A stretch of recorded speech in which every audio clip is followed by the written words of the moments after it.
सर्वांना हरिओम.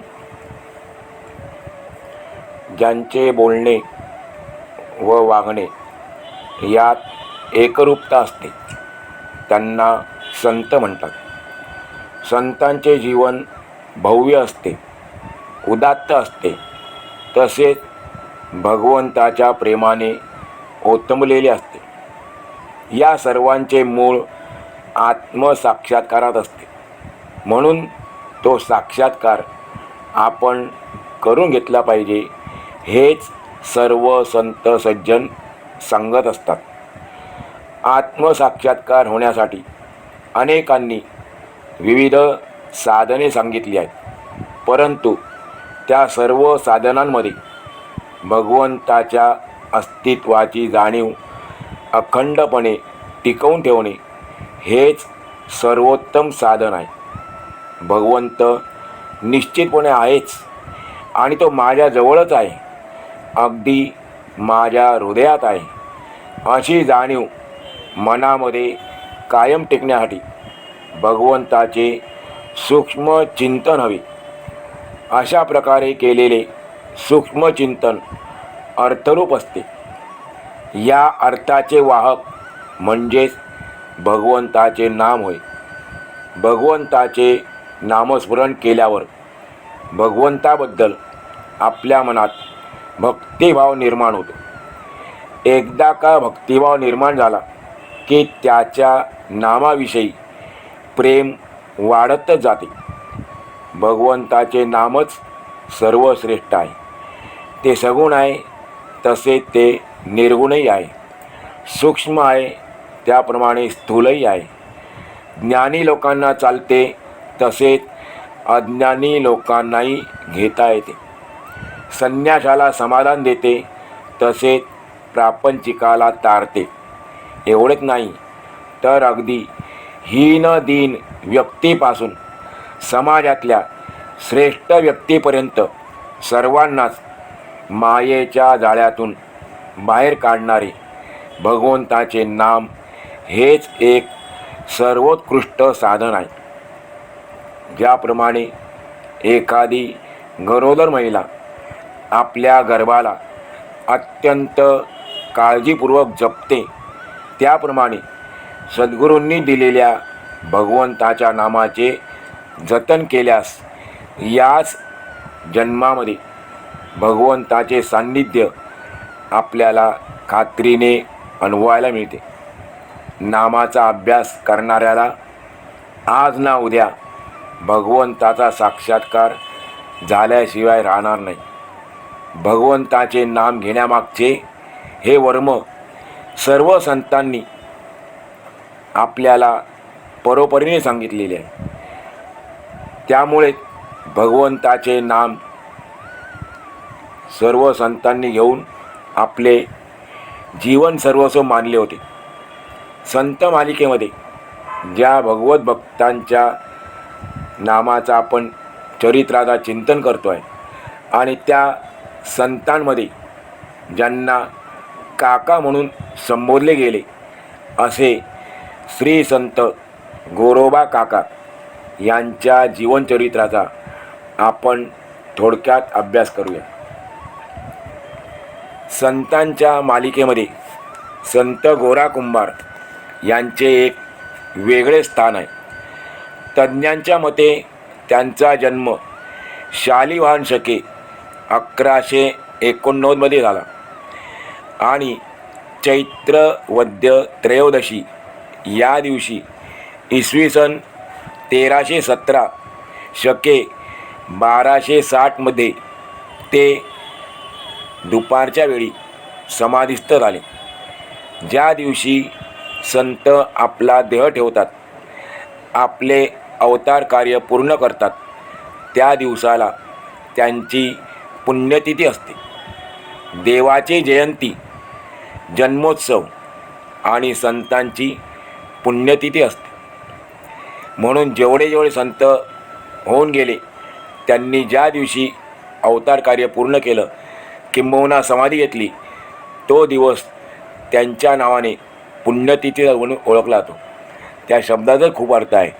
जी तिथी पुण्यवान आहे तिला म्हणायचं पुण्यतिथी. आणि भगवंताची जयंती आहे, जन्मोत्सव आहे, तो जन्माचा दिवस आहे.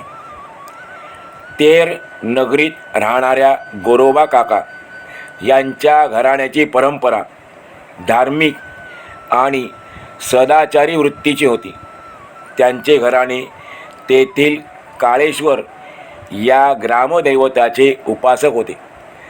माधवबुवा आणि त्यांची पत्नी कुंभारकाम आणि काबाड कष्ट करून आपल्या कुटुंबाचा उदरनिर्वाह करीत होते. सदाचारी सच्चील वृत्तीच्या माधवबुवांना गावकरी संत म्हणून ओळखत होते. त्यांना 8 मुले झाली होती, परंतु दुर्दैवाने ती जगत नव्हती.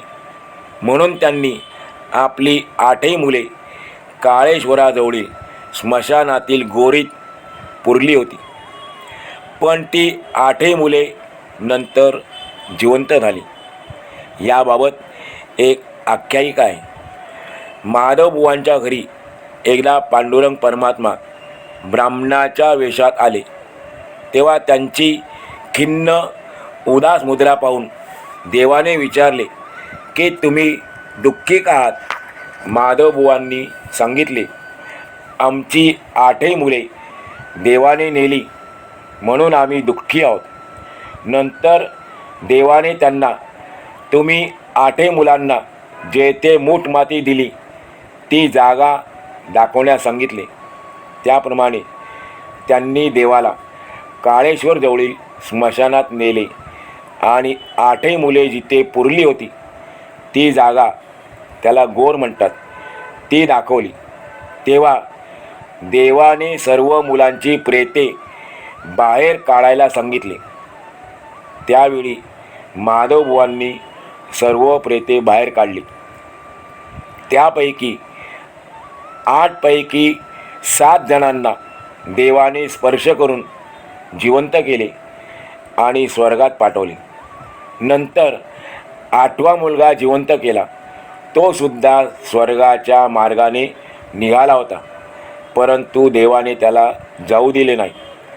भगवंताने त्याला आपल्या हातात घेऊन माधवबुवा आणि त्यांची पत्नी रखुमाईच्या स्वाधीन केले आणि देव म्हणाले, तुला गोरीतून बाहेर काढले म्हणून तुझे नाव गोरोबा.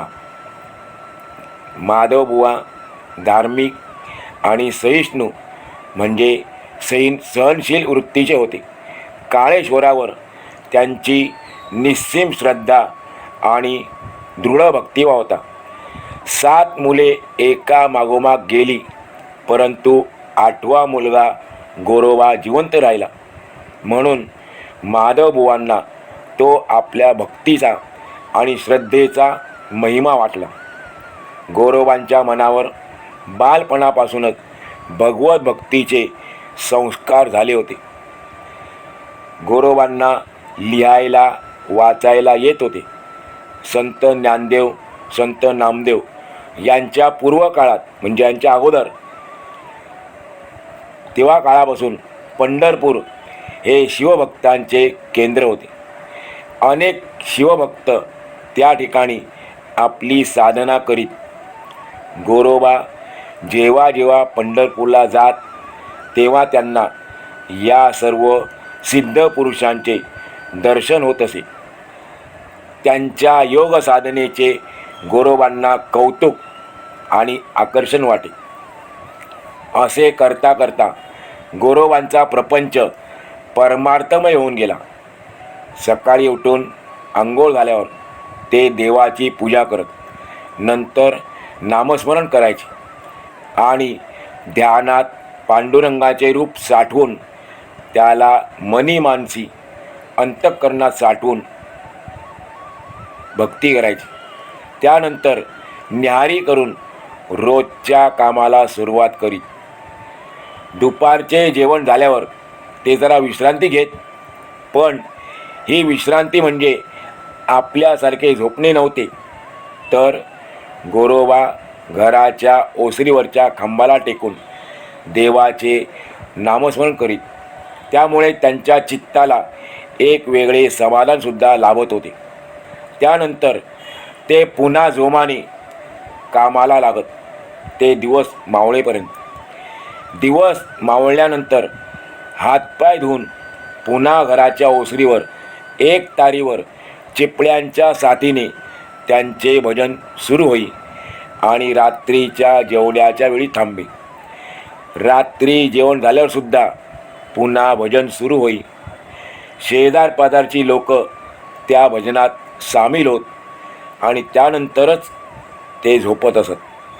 असा गोरोबा काकांचा दिनक्रम होता. संत हे जन्मताच ईश्वर भक्त असतात.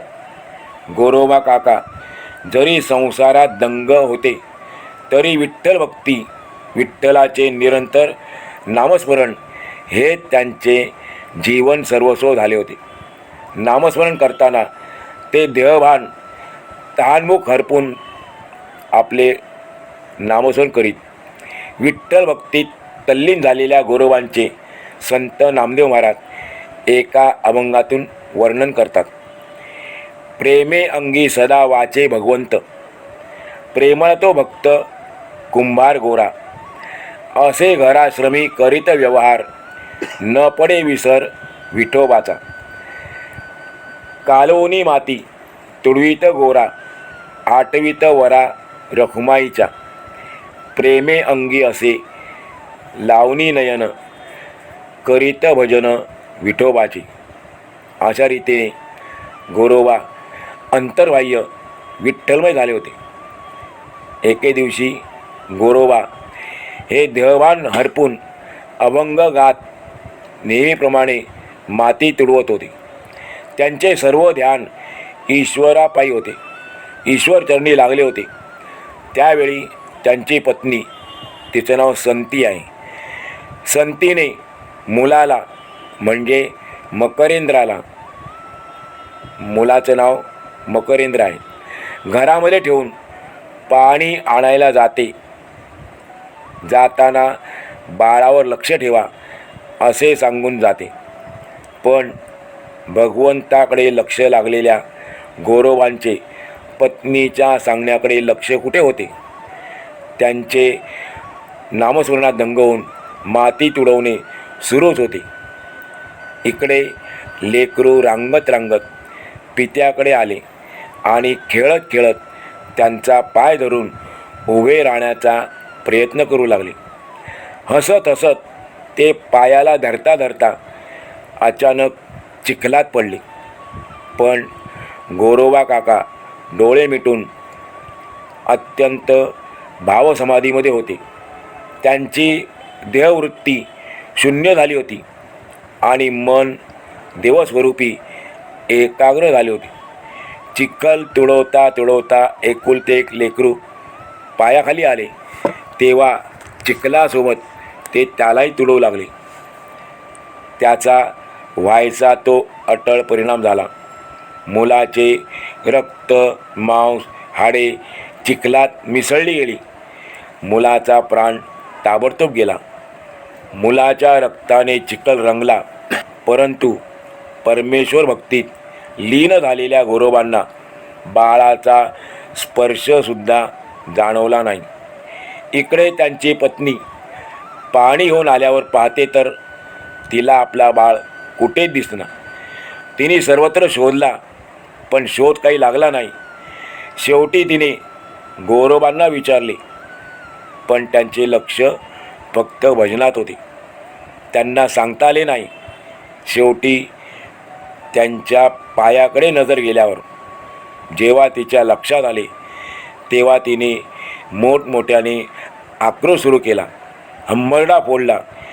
तो आक्रोश ऐकल्यानंतर गोरोबा काका भानावर आले.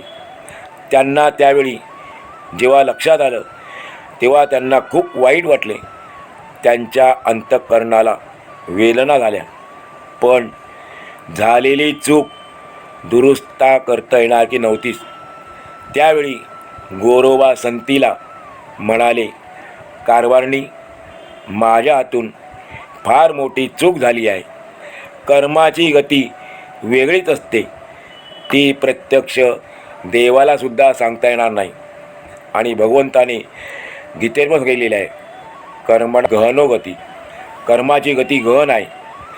देवाचे नामस्मरण करता करता कधी त्या नामाशी एकरूप झालो ते कळलेच नाही, असे बोलून त्यांनी आपल्या पत्नीची क्षमा मागितली. आपला पती परमेश्वर भक्त आहे याची संतीला खात्री पटली. सुरुवातीला राग आला होता, परंतु नंतर तिला खात्री पटली की आपल्या पतीने मुद्दाम केले नाही, परमेश्वर भक्त आहे तो. गौरवांचे श्रेष्ठत्व तिच्या लक्षात आले आणि तिच्या मनाचे परिवर्तन झाले. या प्रसंगातून गौरवांची भक्तीवरील अढळ श्रद्धा किती प्रभावी होती हे आपल्याला दिसून येते. श्री संत गोरा कुंभार यांचे जीवन एका सर्वसाधारण कुटुंबात व्यतीत झाले, परंतु त्यांनी आपला भक्तिभाव आपल्या आयुष्याच्या शेवटच्या श्वासापर्यंत जपला आणि आपला प्रपंच त्यांनी परमार्थमय करून टाकला. संसार आणि प्रपंच त्यांनी कधी वेगळा मानलाच नाही. गौरवांनी भक्ती आणि नामस्मरण या साधनांच्याद्वारे करनी करेगा तो नर का नारायण बन जाएगा ही उक्ती सार्थ करून दाखवली. विठ्ठल भक्त विठ्ठलच होऊन गेले. संत गोरोबा सर्व संत मंडळीत वडील वयाने मोठे होते. इतकेच नाही तर महाभागवतांना भगवत भक्तांनासुद्धा आदरणीय वंदनीय होते. संत गोरोबा विरागी पुरुष होते. अनंत निर्गुण निराकार अशा परब्रह्माचे लौकिक रूप म्हणजे गोरोबा. म्हणून सर्व संतांनी त्यांना काका ही उपाधी बहाल केली होती. पंढरीच्या पांडुरंगाचे नाममहात्म्य सांगताना ते म्हणतात काय, तो आपल्या सर्वांना परिचित आहे. ते गीत म्हणून सर्वांना माहीत आहे. तुझे रूप चित्ती राहो मुखी तुझे नाम, देह प्रपंचाचा दास, देह प्रपंचाचा दास, सुखे करो काम, सुखे करो काम. तुझे रूप चित्ती राहो तुझ्या पदी वाहिला मी देह भाव सारा, पुढे अंतराळी आत्मा सोडूनी पसारा.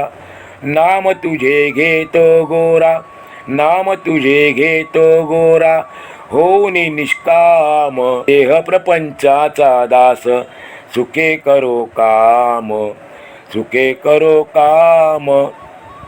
शुद्ध अंतःकरणात फक्त भक्तिभावावरून कळी फुलून यावी म्हणजे त्या भक्तीचा सुगंध दरवळतो.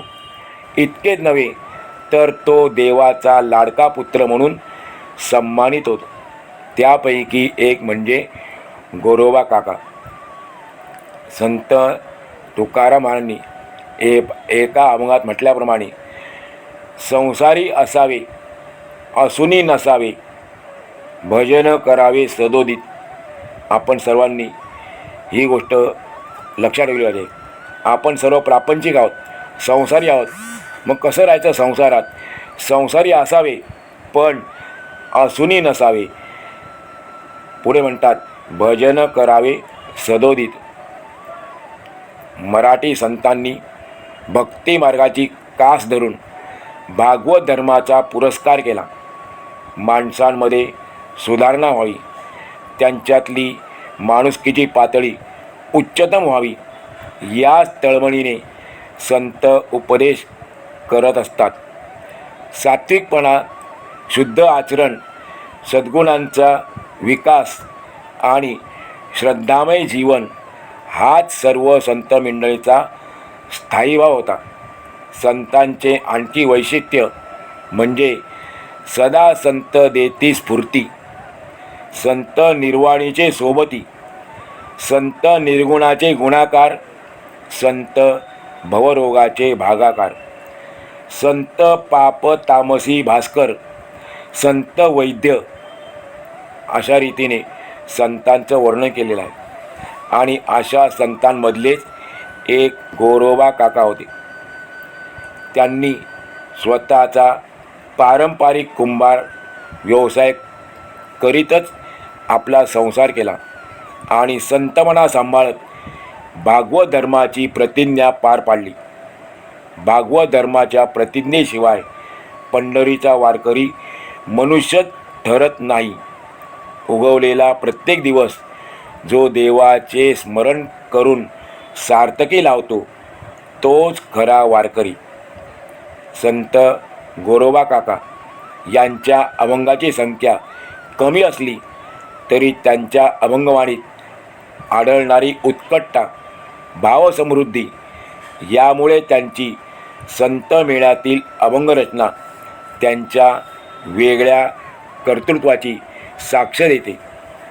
त्यांच्या अभंगातून साक्षात्कार, आत्मसाक्षात्कार, उत्कट भक्तीचा अनुभवाची संपन्नता, पवित्र आणि समृद्ध असा ज्ञानाच्या अनुभूतीचा प्रत्यय येतो.